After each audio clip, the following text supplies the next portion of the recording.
candidate was registered for the Hindu religious education despite having developed examination papers for the subject.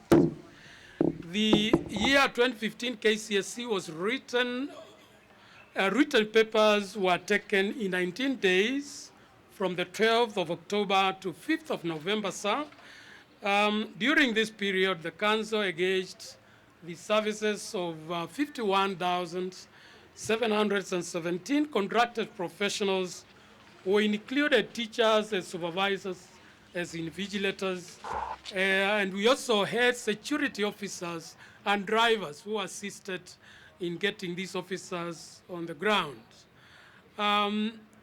The examination was administered in accordance with the laid down rules and regulations that govern the supervision and invigilation of KCSE examinations.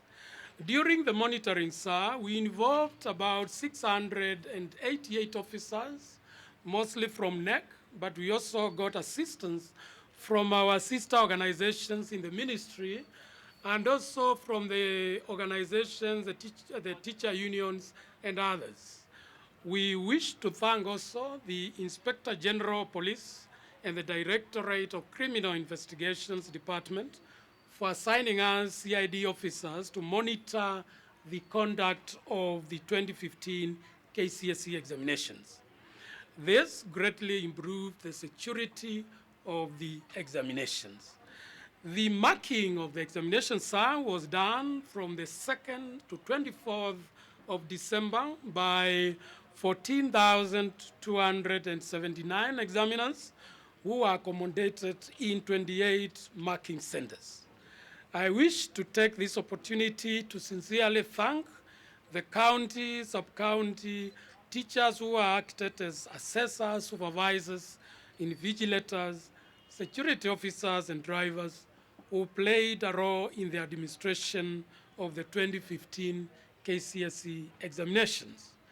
I also wish to appreciate officers from the Ministry of Science and Technology and the other organizations affiliated to this. Special thanks goes to the examiners who diligently ensured that the work was marked objectively. During the processing, sir, Cabinet Secretary, we wish to note that the Kenya National Examinations undertook a rigorous processing of the year 2015 examinations. Towards this end, all cases of examinations, malpractices, or irregularities that were reported by supervisors, invigilators, chief examiners, county and sub-county education officers, school principals, security agencies, teachers, candidates, and concerned public members of the public are being exhaustively investigated so as to ensure that candidates engaged in examination malpractices are dealt with as per the established rules and regulations in a bid to ensure that the diligent and honest candidates who are the majority who are not involved in the examination irregularities are not disadvantaged. I wish to encourage citizens of this country to instill good moral values of diligence, honesty, and integrity to the youth so that we can collectively fight the vice of examination malpractices. Maintenance of international assessment standards in regard to the examination results is critical for any education system. To ensure that expected standards were maintained every year, NEC invites experts on matters of assessment from internationally recognized examination boards. As schools and candidates receive these results, I wish to implore them to take time to keenly interrogate the results and raise any queries with NEC within the stipulated 30 days after today's release.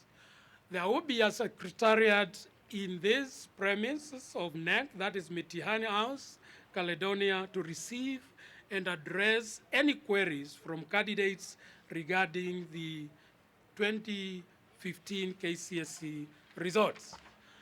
With that, I wish to invite the Principal Secretary in the Ministry of Education to invite the Cabinet Secretary to release the results. Thank you very much.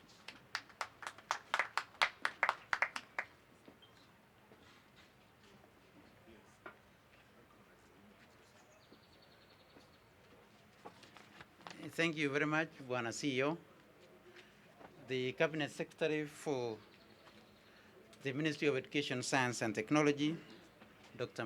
Fred Matiang'i, the Chair of the National Examination Council and the Council, the Chair of the Education Committee in Parliament, Honorable Sabina Chege, my colleagues from the Ministry, my colleagues from our Teachers Union. I have seen the Secretary General and the Chair of the Kenya National Unions of Teachers.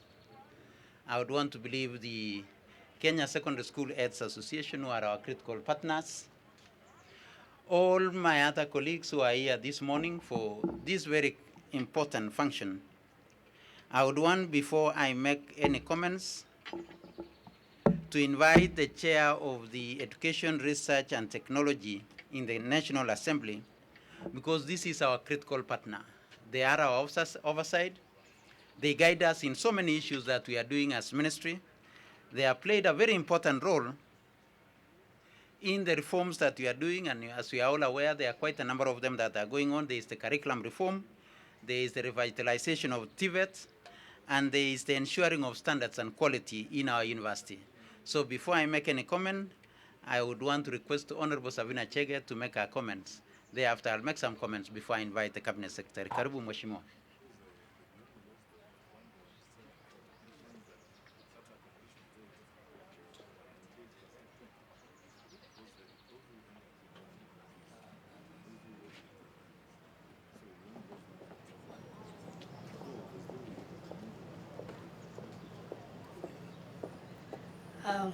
Thank you, PS and Cabinet Secretary, Ministry of Education, all protocols observed. Mine is going to be very, very brief. It's first to congratulate all the candidates who sat for the examination last year. And I know they are all waiting for the results. And I want to encourage Kenya National Examination Council, the Ministry of Education and ourselves as a nation, that we all need to support the Ministry of Education, and especially when it comes to the assessment. I know last year we had several challenges, especially on the malpractices. And I think, and I've mentioned this earlier, as a nation, we need to be a very honest nation. We need to teach our children to have the highest level of integrity, so that then whatever we get from our secondary schools and then transit it to the university, we can have quality. So as we await for the release, mine is very brief, just to reiterate that my committee will offer all the support to Kenya National Examination Council, and especially in the completion of their Mitihani house, so that we can be able to reduce the challenges that they have been facing before. We are also going to offer all the support the Ministry of Education requires from us, so that we ensure that what Kenyans get is quality education, and our children, when they leave secondary schools transiting to the universities, that they are going to be better citizens. Secondly, I just want to encourage to encourage the students that the ones who will not be able to join the universities, we have now technical universities, we have now the technical training institutes in every constituency.